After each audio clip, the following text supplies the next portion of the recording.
लोग कहते हैं कि बिस्तर सिर्फ सोने की जगह है, पर वो यह उससे कहीं ज्यादा है। काश हमारी आंखें आध्यात्मिक दुनिया के लिए खुली होती तो हम अपने पवित्र स्थानों के साथ की गई लापरवाह चीजों पर रोते। आप देखिए, बिस्तर सिर्फ वो जगह नहीं है जहाँ शरीर लेटा होता है। यह वो जगह है जहाँ आत्मा सांस लेती है, जहाँ आत्मा कमजोर पड़ती है, जहाँ सपने मिलते हैं और जहाँ परमेश्वर बात कर सकते हैं। इसीलिए दुश्मन इसे अपवित्र करने के लिए इतना दृढ़ है। वह एक आराम करने वाली जगह की ताकत को जानता है। वह जानता है कि बिस्तर पर क्या पड़ा है। वह या तो पवित्र आत्मा की उपस्थिति को आमंत्रित कर सकता है या अंधेरे का एक द्वार खोल सकता है। शास्त्र में आराम के बारे में इतना कुछ कहने का एक कारण है।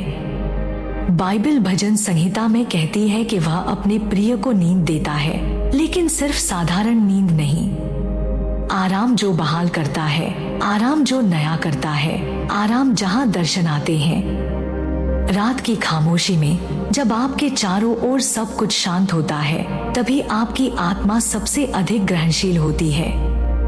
और आप अपने आसपास क्या रखते हैं जो आपके सिर रखने की जगह को छूता है, वह आपके सोचने से कहीं ज्यादा मायने रखता है।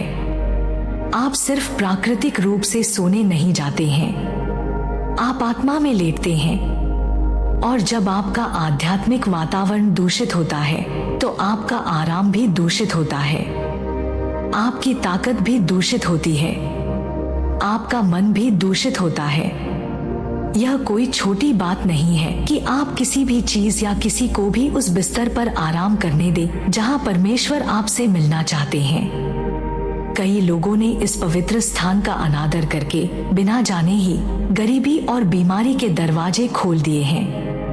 उन्होंने अपने बिस्तरों को कपड़े के ढेर, पैसे रखने की जगह या हर तरह की चीजों के लिए भंडारण क्षेत्र में बदल दिया है, यह महसूस किए बिना कि वे एक ऐसी जगह का अनादर कर रहे हैं जिसे परमेश्वर ने अभिषेक के लिए इस्तेमाल करने का इरादा किया था। मुझे एक रात याद है जब पवित्र आत्मा ने मुझसे फुसफुसाया, जब तुम भ्रम में आराम कर रहे हो तो तुम दिव्य शांति की उम्मीद नहीं कर सकती। और भ्रम का मतलब सिर्फ आपके दिमाग में अराजकता नहीं है, इसका मतलब आध्यात्मिक प्रदूषण हो सकता है। आपके आसपास अव्यवस्था, अस्तव्यस्त वस्तुएं जो दुनिया से अवशेष रखती हैं। आध्यात्मिक क्षेत्र व्यवस्था, श्रद्धा और स्वच्छता पर प्रतिक्रिया करता है, न सिर्फ शारीरिक रूप से बल्कि आध्यात्मिक रूप से भी। आप में से कुछ लोग पूछ रहे हैं कि आप पूरी रात की नींद के बाद भी लगातार क्यों थके हुए हैं। आप सोच रहे हैं कि आपको सांपों के सपने क्यों आते हैं, या हर सुबह आप बिस्तर पर जाने से ज्यादा बोझिल क्यों महसूस करते हैं। क्या ऐसा हो सकता है कि दुश्मन को उस चीज के माध्यम से आपको पीड़ित करने का कानूनी अधिकार मिल गया है जिसे आपने अपने बिस्तर पर अनुमति दी है। जब आप अपने बिस्तर को एक डंपिंग ग्राउंड की तरह मानते हैं तो आप अनजाने में आध्यात्मिक दुनिया से कह रहे हैं, यह जगह पवित्र नहीं है, यह अलग नहीं है, यह सिर्फ साधारण है। और जब आप किसी ऐसी चीज को जिसे परमेश्वर ने पवित्र बनाने का इरादा किया था उसे सामान्य बना देते हैं तो आप उसकी आध्यात्मिक शक्ति छीन लेते हैं। यहीं से गरीबी शुरू होती है, यहीं से बीमारी को एक दरवाजा मिलता है। लोग चर्च की वेदियों पर सफलता की तलाश कर रहे हैं और फिर भी वे अपने ही बेडरूम में लड़ाई हार रहे हैं, क्योंकि जब प्रचारक चंगाई के लिए प्रार्थना कर रहा होता है तो घर पर वातावरण पवित्र आत्मा को दुखी कर रहा होता है। बिस्तर मुठभेड़ की जगह होनी चाहिए, लेकिन प्रभु ऐसी जगह में कैसे रह सकते हैं जहां उनकी उपस्थिति का अनादर किया जाता है। क्या आपने अपने बिस्तर को तेल से अभिषेक किया है? क्या आपने अपने तकिए पर प्रार्थना की है? क्या आपने प्रभु से उस जगह को पवित्र करने के लिए कहा है जहां आप सोते हैं? या क्या आपने वस्तुओं, विचारों और आदतों को उस पवित्र स्थान में अपवित्रता लाने की अनुमति दी है? यह कानूनीवाद नहीं है प्यारे लोगों, यह आध्यात्मिक संरेखण है। आप उसी जगह को नहीं छूने दे सकते जहां आप अपना सिर रखते हैं दिन की गंदगी से, वह बिस्तर शांति का सिंहासन होना चाहिए, संगति का एक मंदिर, अव्यवस्था के लिए एक शेल्फ नहीं या सुविधा के लिए एक मेज नहीं। मैं आपको यह निंदा करने के लिए नहीं, बल्कि आपको जगाने के लिए कह रही हूँ। यह आपके घर में वातावरण को वापस लेने का समय है। यह समझने का समय है कि सबसे सरल आदतों का भी आध्यात्मिक में बहुत वजन होता है। आलस्य या अज्ञानता को गरीबी या बीमारी के खुले दरवाजे न बनने दें। उसका सम्मान करें जिसका परमेश्वर सम्मान करते हैं। अपने बिस्तर को पवित्र रखें, क्योंकि जो आपके बिस्तर पर टिका है वह आपके जीवन में टिका है। आप में से कुछ लोग सोच रहे होंगे कि आपका जीवन भारी क्यों लगता है, चीजें क्यों बहती हुई नहीं लगती, क्यों ऐसा लगता है कि आप एक कदम आगे और 2 कदम पीछे लेते हैं। आप प्रार्थना करते हैं, आप उपवास करते हैं, आप चर्च जाते हैं और फिर भी देरी की एक लिंगरिंग भावना है, एक बोझ है जो उठता नहीं है। और फिर भी वहीं आपके घर में, वहीं आपकी निजी जगह में कुछ छोटी आदतें हैं जिन्हें आपने नजरअंदाज कर दिया है, जो उत्पीड़न के खुले दरवाजे बन गए हैं। सबसे आम और फिर भी सबसे अनदेखी चीजों में से एक है जिस लापरवाह तरीके से हम अपने कपड़ों के साथ व्यवहार करते हैं। मैं बिना धुले गंदे कपड़ों के बारे में बात कर रही हूँ, जिन्हें लापरवाही से फेंका जाता है, बिस्तर पर फैलाया जाता है, तकियों पर बिना किसी विचार के रखा जाता है कि वे क्या लेकर आते हैं। ये सिर्फ कपड़े नहीं हैं, वे उन जगहों के अवशेष लेकर आते हैं जहां आप गए हैं। वे न सिर्फ आपके शरीर की गंदगी और पसीने को सोखते हैं, बल्कि उन जगहों के वातावरण को भी सोखते हैं जहां से आप गुजरे हैं। इसके बारे में सोचिए। आप जहां भी जाते हैं, आपके कपड़े आपके साथ जाते हैं और सब कुछ जो आपकी आत्मा आध्यात्मिक और भावनात्मक रूप से उठाती है, वे कपड़े उसके निशान रखते हैं। हम एक ऐसी दुनिया में रहते हैं जो आध्यात्मिक रूप से सक्रिय है। आप अराजकता की जगह में चल सकते हैं और भले ही आप उस अराजकता को छोड़ दें जो आपसे चिपके रहने की कोशिश करती है। आप डर, झगड़े या अवसाद के माहौल में हो सकते हैं और आपके कपड़े उसे एक स्पंज की तरह सोख सकते हैं। और फिर भी कई विश्वासी क्या करते हैं? वे घर आते हैं, उन कपड़ों को उतारते हैं और बिना सोचे समझे उन्हें सीधे अपने बिस्तर पर फेंक देते हैं, उस जगह पर जो पवित्र होनी चाहिए, उस जगह पर जहां परमेश्वर आराम में आपसे मिलना चाहते हैं, उस जगह पर जहां आपकी आत्मा को नया होना चाहिए। ओह, काश आप अपनी आध्यात्मिक आंखों से देख पाते। आप कभी भी अपने कपड़ों को लापरवाही से नहीं मानते। आप उन्हें कभी भी उस जगह पर नहीं रखते जहां आप अपना सिर रखते हैं और शांति के बने रहने की उम्मीद करते हैं। मैं आपको कुछ बताना चाहती हूँ जो मैंने आत्मा के माध्यम से सीखा है। अपवित्रता सिर्फ खराब स्वच्छता को आमंत्रित नहीं करती है, यह आध्यात्मिक प्रदूषण को आमंत्रित करती है। दुश्मन एक कानूनीवादी है। वह अव्यवस्था की तलाश करता है, वह लापरवाही की तलाश करता है, और जब उसे यह मिलता है तो वह इसे एक खुले दरवाजे के रूप में देखता है। वह फुसफुसाता है, वे इस जगह को महत्व नहीं देते, वे इसकी रक्षा नहीं करते। मुझे अंदर आने दो। और तो क्या होता है? लोगों को अजीब बीमारियां, पुरानी थकान, रात में चिंता, सोने में परेशानी, सिरदर्द जो डॉक्टर समझा नहीं पाते, वित्तीय अस्थिरता जो उनकी आय से मेल नहीं खाती। वे तनाव को दोष देते हैं, वे आनुवंशिकी को दोष देते हैं, लेकिन जड़ उससे गहरी है। यह आध्यात्मिक है। पुराने नियम में भी यह स्पष्ट किया गया है कि स्वच्छता सिर्फ स्वास्थ्य के बारे में नहीं थी, यह पवित्रता के बारे में थी। यह आध्यात्मिक तैयारी का एक संकेत था। जब पुजारी मंदिर में प्रवेश करते थे तो उन्हें न सिर्फ खुद को बल्कि अपने कपड़ों को भी धोना पड़ता था। क्यों? क्योंकि जो शरीर को छूता है वह आत्मा को भी छूता है। यदि आपके कपड़े अपवित्र हैं और आप उन्हें अपने बिस्तर पर रखते हैं तो आप उस अपवित्रता को वहीं आराम करने दे रहे हैं जहां आप आराम करते हैं। मुझे पता है कि यह तीव्र लगता है, लेकिन यह अंधविश्वास नहीं है, यह आध्यात्मिक बुद्धिमत्ता है। परमेश्वर अपने लोगों को जागरूकता के एक गहरे स्तर पर बुला रहे हैं।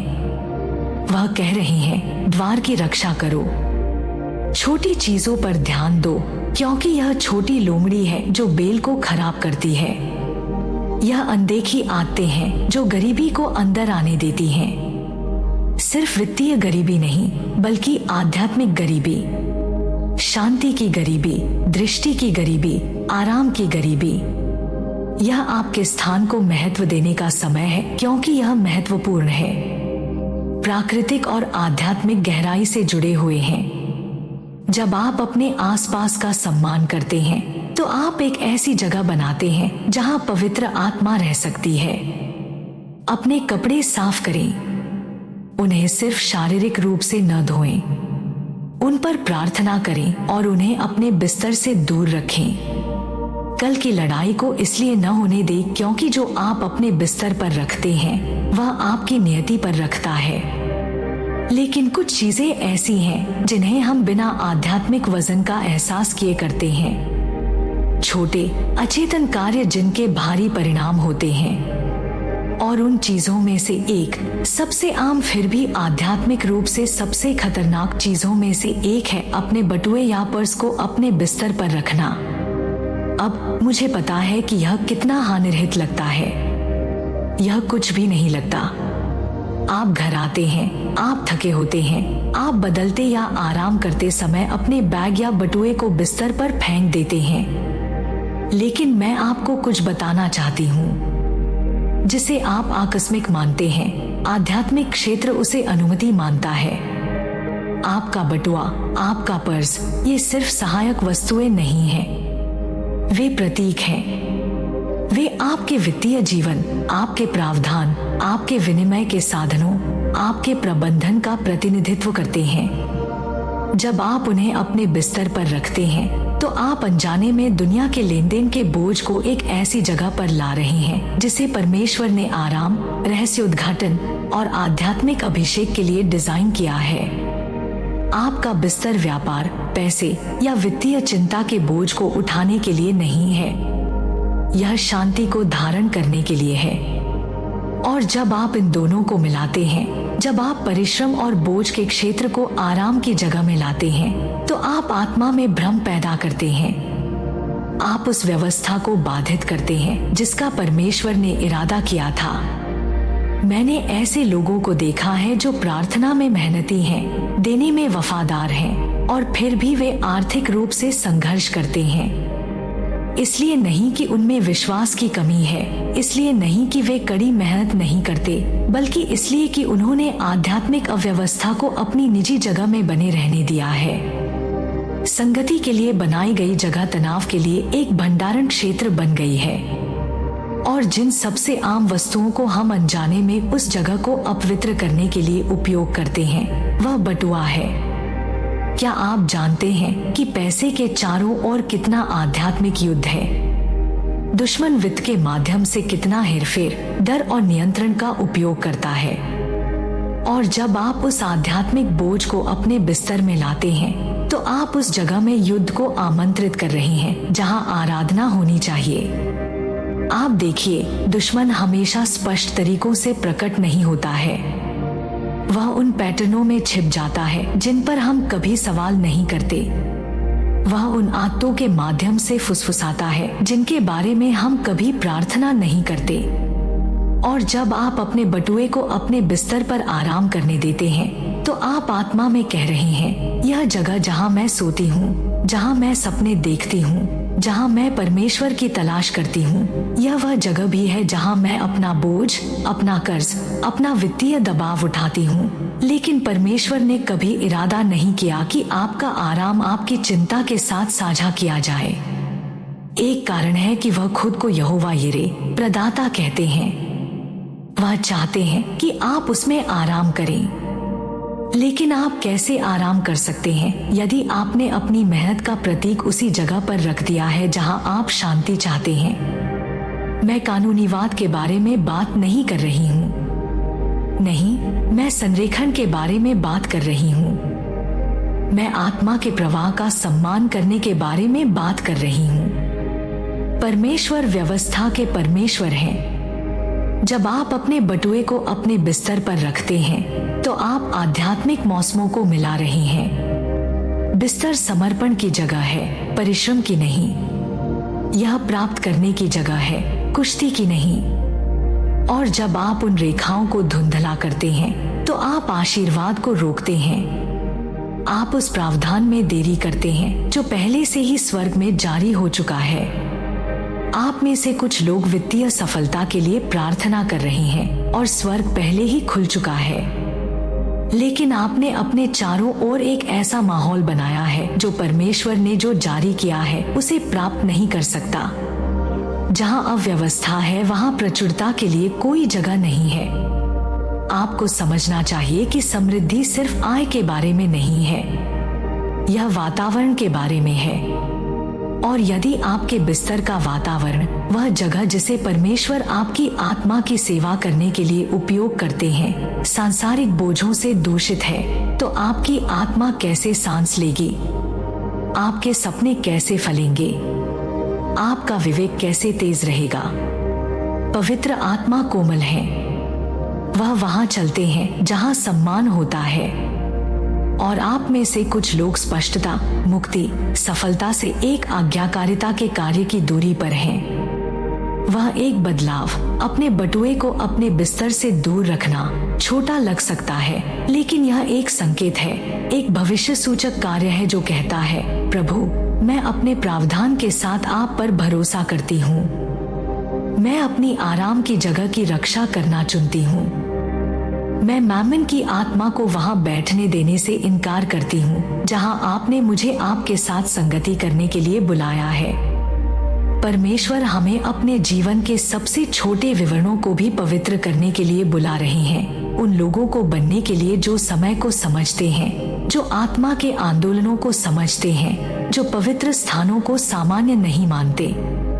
आपका बिस्तर एक बैंक नहीं है, यह एक व्यवसाय की मेज नहीं है, यह अस्तित्व के लिए एक भंडारण स्थान नहीं है, यह एक मिलन स्थल है। इसे पवित्र रखें, इसे शुद्ध रखें, इसे अलग रखें, क्योंकि जब आपका प्रावधान आपके बिस्तर को छूता है तो आपकी शांति गायब होने लगती है।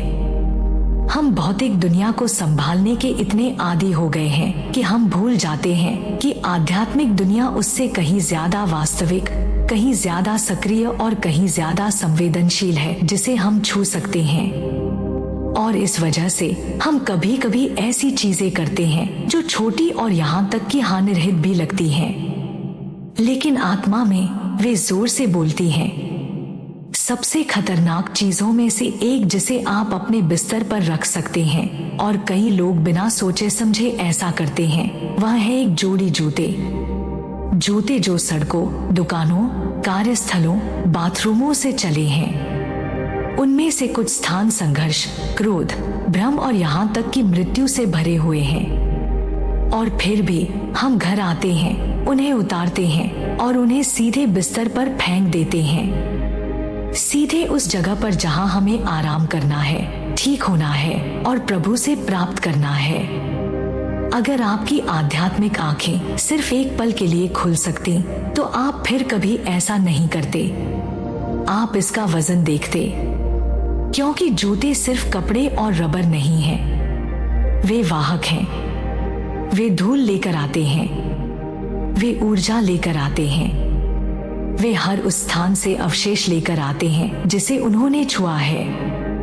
और जब आप उन्हें शांति और परमेश्वर के साथ अंतरंगता के लिए बनाई गई सतह पर रखते हैं तो आप अपने घर के सबसे कमजोर हिस्से में प्रदूषण को आमंत्रित करते हैं। शास्त्र में जूतों को कभी भी पवित्र स्थानों में अनुमति नहीं थी। जब मूसा जलती हुई झाड़ी के पास गया तो प्रभु ने कहा, अपनी जूते उतारो, क्योंकि जिस जगह पर तुम खड़े हो वह पवित्र भूमि है। क्यों? क्योंकि जहां परमेश्वर है वहां दुनिया की अपवित्रता प्रवेश नहीं कर सकती। और फिर भी हम यहाँ प्रतीकात्मक और आध्यात्मिक रूप से जूते उसी जगह पर ला रहे हैं जहाँ हमारी आत्मा को स्वर्ग से जुड़ना है। बिस्तर एक पवित्र स्थान है, इसीलिए दुश्मन इस पर हमला करता है।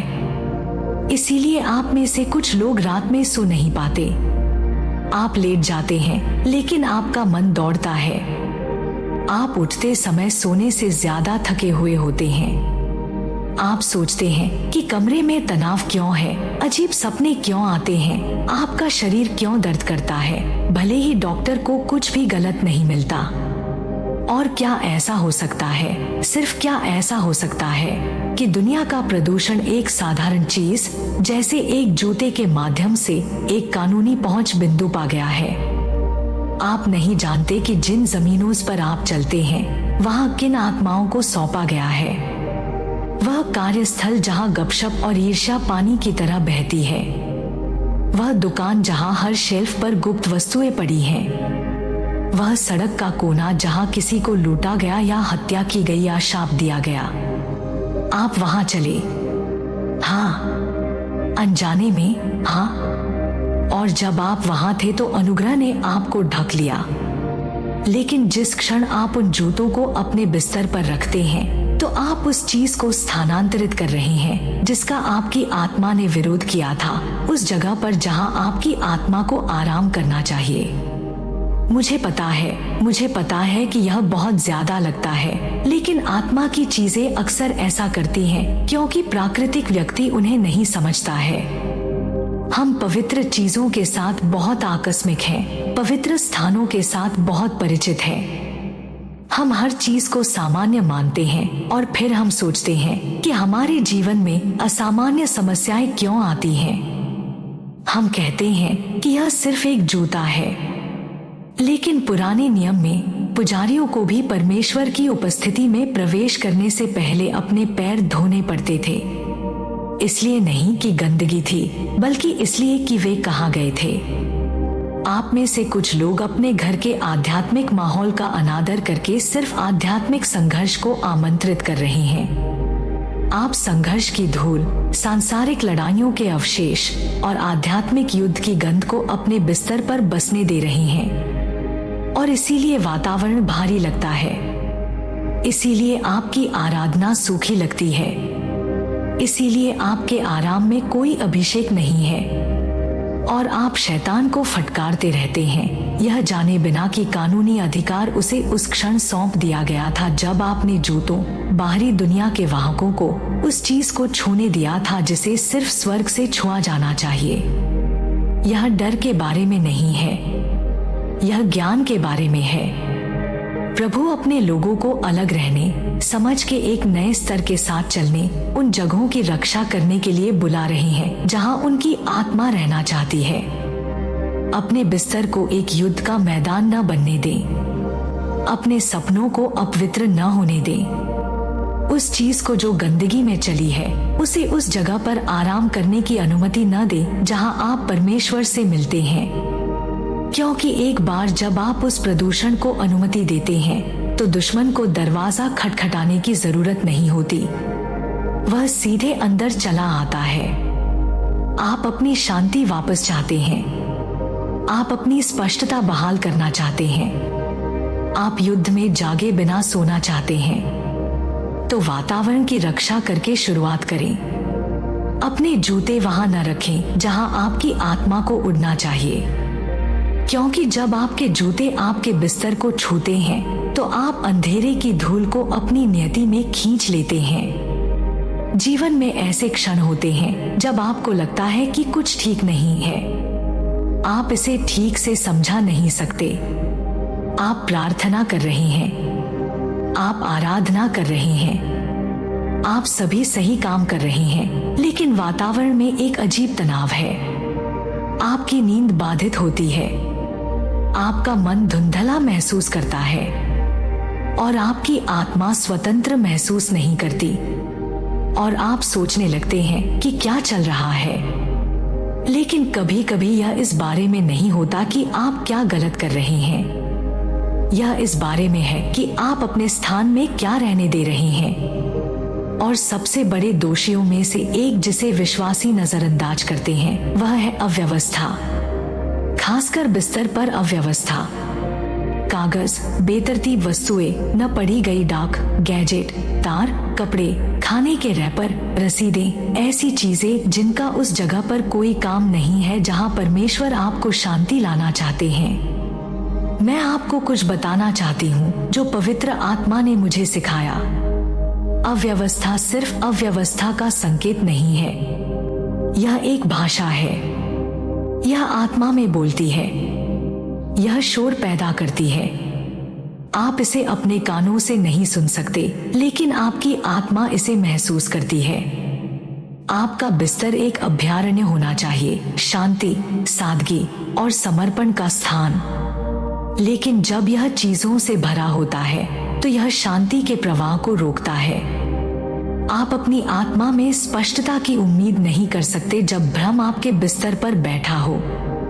लोग इस बात को कम आंकते हैं कि आध्यात्मिक व्यवस्था कितनी महत्वपूर्ण है। उत्पत्ति में परमेश्वर ने शक्ति में चलने से पहले उन्होंने व्यवस्था लाई। उन्होंने प्रकाश को अंधेरे से, भूमि को समुद्र से अलग किया। व्यवस्था हमेशा आशीर्वाद से पहले आती है। और यदि आपका बिस्तर आराम, सपनों, अंतरंगता और आध्यात्मिक संरेखण का स्थान अव्यवस्था से भरा है, तो आप उसी वातावरण का विरोध कर रहे हैं जिसे स्वर्ग बनाना चाहता है।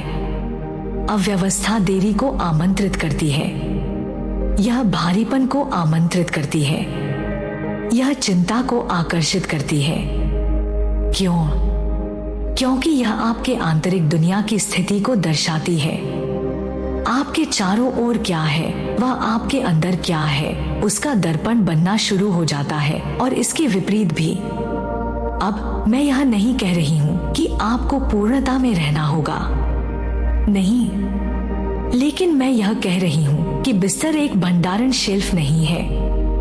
यह दिन की अराजकता के लिए एक डंपिंग ग्राउंड नहीं है। यह उन चीजों को ढेर करने की जगह नहीं है जिन्हें आप नहीं जानते कि कहाँ रखना है। आप में से कुछ लोग एक आध्यात्मिक ट्रैफिक जाम में सो रहे हैं। आपका बिस्तर इतना भरा हुआ है कि आपके सपने भी अवरुद्ध महसूस करते हैं। आप ज्यादा थके हुए उठते हैं क्योंकि आपका आराम कभी पूरा नहीं था।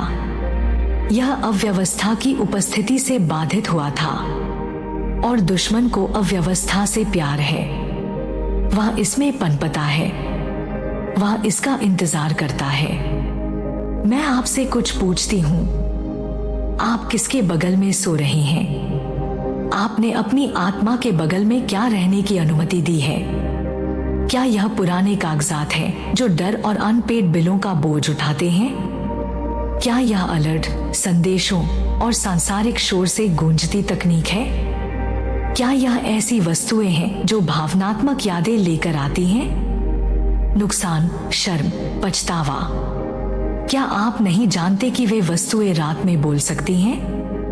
वे ऊर्जा लेकर आती हैं, वे लगाव लेकर आती हैं, वे कहानियां लेकर आती हैं। और जब वे आपके बिस्तर पर बैठते हैं तो वे फुसफुसाना शुरू कर देते हैं।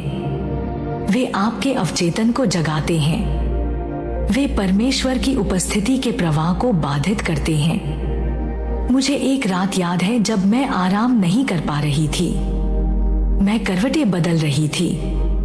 मैंने प्रार्थना की, मैंने फटकारा, मैं रोई, और पवित्र आत्मा ने धीरे से कहा, शोर हटाओ। मैंने पहले नहीं समझा, लेकिन मैंने चारों ओर देखा और देखा कि मैंने क्या रहने दिया था। नोटबुक, फोन चार्जर, पिछले मौसमों की रसीदें, छोटी चीजें जिन्हें मैंने सोचा था कि कोई मायने नहीं रखता। लेकिन जिस क्षण मैंने इसे साफ किया, इसे पोंछकर साफ किया, जगह बनाई, कुछ बदल गया। मैंने एक लहर की तरह शांति महसूस की। और यह सिर्फ सफाई के बारे में नहीं था, यह उस जगह का सम्मान करने के बारे में था जहां परमेश्वर रहना चाहते थे। यह कहने के बारे में था, प्रभु, यह बिस्तर सिर्फ मेरा नहीं है, यह आपका है। यहाँ आपकी उपस्थिति के अलावा कुछ भी आराम न करे। अव्यवस्था में सोने के लिए बहुत कुछ दांव पर है। आप भ्रम में आराम करने के लिए बहुत अभिषेकित हैं। आप अपने बिस्तर को अनसुलझी, अपवित्र, अनावश्यक चीजों के लिए एक कब्रिस्तान बनने देने के लिए बहुत बुलाए गए हैं। इसे साफ करें, इसे खाली करें, इसे समर्पित करें। उस जगह में पवित्र आत्मा को वापस आमंत्रित करें। जगह बनाएं, दर्शन के लिए जगह बनाएं, रात में चंगाई के लिए जगह बनाएं, निर्देश के लिए जगह बनाएं। अपनी नियति को विवरणों में अवज्ञा से विलंबित न होने दें, क्योंकि जब अव्यवस्था आपके बिस्तर को ढक लेती है तो यह आपके बुलावे की स्पष्टता को धूमिल करती है। आत्मा में कुछ चीजें ऐसी हैं जो चिल्लाती नहीं हैं, वे फुसफुसाती हैं। वे बल के साथ नहीं आती, लेकिन वे चुपचाप एक छाया की तरह दरवाजे के नीचे से रेंग कर आती हैं। और सबसे खतरनाक चीजों में से एक जिसे आप अपने बिस्तर पर रख सकते हैं, शायद सबसे सूक्ष्म फिर भी आध्यात्मिक रूप से सबसे घातक, वह आपका फोन है। इसलिए नहीं कि फोन खुद बुरा है, बल्कि इसलिए कि यह क्या लेकर आता है, यह क्या खोलता है, यह क्या आमंत्रित करता है, यह क्या परेशान करता है। यह दुनिया के लिए, आपकी आत्मा के लिए एक प्रवेश द्वार है, और यदि बुद्धिमानी से प्रबंधित नहीं किया गया तो उन क्षेत्रों के लिए भी जिनका दुश्मन आपकी शांति चुराने और आपके उद्देश्य को जहर देने के लिए उपयोग करता है। आपका फोन आपको हर चीज से जोड़ता है। समाचार, राय, गपशप, व्याकुलता, तुलना, विकृति, दर्द। और जब आप इसे उस जगह पर लाते हैं जिसे परमेश्वर ने आराम, रहस्योद्घाटन और बहाली के लिए डिजाइन किया है, तो आप वातावरण को दूषित करते हैं। मुझे परवाह नहीं है कि आपके फोन पर कितने शास्त्र वचन सहेजे गए हैं। यदि आपका बिस्तर वह वेदी बन जाता है जहां आप स्क्रॉल करते हैं, बजाय इसके कि समर्पण करें, तो आपने पहले ही परमेश्वर की उपस्थिति को शोर की उपस्थिति से बदल दिया है। क्या आप जानते हैं कि दुश्मन को आपके फोन को बिस्तर पर लाने में कोई आपत्ति क्यों नहीं है? क्योंकि वह जानता है कि उसे आपके दरवाजे पर दस्तक देने की जरूरत नहीं है यदि आपने उसे पहले ही एक स्क्रीन के माध्यम से पहुंच दे दी है। आप एक मिनट बाइबल पढ़ रहे हो सकते हैं और अगले ही मिनट कुछ अपवित्र देख रहे हो सकते हैं। आप सोने से पहले प्रार्थना कर रहे हो सकते हैं, लेकिन उस पवित्र खामोशी को अंतहीन स्क्रॉलिंग, माइंडलेस रील्स और संदेशों से बाधित कर रहे हो सकते हैं जो अराजकता की ऊर्जा लेकर आते हैं। फोन सिर्फ एक उपकरण नहीं है, यह एक युद्ध का मैदान है, और कई लोगों ने उस युद्ध के मैदान को अपने तकिए पर आराम करने देकर लड़ाई छोड़ दी है। आपका बिस्तर पवित्र है। यह वह जगह है जहां आपकी आत्मा को रीसेट होना चाहिए, जहां आपकी आत्मा को प्राप्त करना चाहिए, जहां प्रभु रात के शांत घंटों में, सपनों में, फुसफुसाहट में आपसे मिलना चाहते हैं। लेकिन जब आप दुनिया को अपने साथ लाते हैं, जब आपकी स्क्रीन सोने से पहले आखिरी चीज होती है जिसे आप देखते हैं और जागने पर पहली चीज होती है जिसे आप छूते हैं, तो आप परमेश्वर की आवाज को बाहर कर देते हैं। आप शांति को बाहर कर देते हैं। आप खामोशी को बाहर कर देते हैं। पवित्र आत्मा कोमल है। वह व्याकुलता के साथ प्रतिस्पर्धा नहीं करेंगे। वह संस्कृति की आवाज पर चिल्लाएंगे नहीं। वह उस क्षण का इंतजार करते हैं जब आप सब कुछ नीचे रख देते हैं। लेकिन आप में से कुछ ने उन्हें वह क्षण कभी नहीं दिया, क्योंकि आपका फोन हमेशा आपके सिर के बगल में, आपके तकिए के नीचे, आपकी छाती पर होता है। आधी रात को नोटिफिकेशन पिंग करते हैं, भोर में अलर्ट बजते हैं, संदेश आपके ध्यान का इंतजार करते हैं इससे पहले कि आप प्रभु से बात करें। और फिर आप सोचते हैं कि आप आध्यात्मिक रूप से सूखे क्यों महसूस करते हैं। आप स्पष्ट रूप से क्यों नहीं सुन सकते, आपका विवेक क्यों सुस्त लगता है। ऐसा इसलिए है क्योंकि मुलाकात की जगह आक्रमण की जगह बन गई है। कुछ राक्षसी आत्माएं हैं जिन्हें दरवाजे की जरूरत नहीं है, उन्हें एक व्याकुलता की जरूरत है। और आपका फोन गलत जगह पर गलत समय पर वह उपकरण बन जाता है जिसे दुश्मन आपके बुलावे को चुप कराने के लिए उपयोग करता है। यह उस जगह पर प्रलोभन लाता है जहां आराम होना चाहिए। यह उस जगह पर तुलना लाता है जहां आत्मविश्वास होना चाहिए। यह उस जगह पर डर लाता है जहां विश्वास होना चाहिए। आप में से कुछ लोग उन विचारों से लड़ रहे हैं जो आपसे नहीं आए। वे आपके बिस्तर पर लेटे हुए उन चीजों से आए जिन्हें आपने स्क्रॉल करके देखा था। हर कॉम्प्रोमाइज की एक कीमत होती है। आप सोच सकते हैं कि यह हानिरहित है। आप सोच सकते हैं कि यह सिर्फ आधुनिक जीवन का हिस्सा है। लेकिन हर बार जब आप उपस्थिति के बजाय फोन चुनते हैं तो आप अपनी आत्मा को गहरे से निकालने के बजाय उथले से खाने के लिए प्रशिक्षित करते हैं। और फिर आप सोचते हैं कि आप थके हुए, चिंतित, बिना प्रेरणा के क्यों उठते हैं। आप आराम नहीं कर रहे थे, आप उपभोग कर रहे थे। आप स्वर्ग के साथ संगति नहीं कर रहे थे, आप अराजकता से जुड़ रहे थे। मैं आपको चुनौती देना चाहती हूँ। अपने फोन को वहां न रखने दे जहां आपकी आत्मा को सांस लेना है। अपने बिस्तर को फिर से एक अभयारण्य बनने दें, एक ऐसी जगह जहां स्वर्ग का स्वागत किया जाता है, उसे बदला नहीं जाता। अपने फोन को नाइट स्टैंड पर छोड़ दें। बेहतर तो यह है कि उसे दूसरे कमरे में रखें। खामोशी को वापस आने दें। परमेश्वर की आवाज को आपके दिन का पहला और आखिरी शब्द होने दें। क्योंकि जब आपका फोन आपके बिस्तर पर पड़ा होता है तो आपकी आत्मा सुनना भूल जाती है।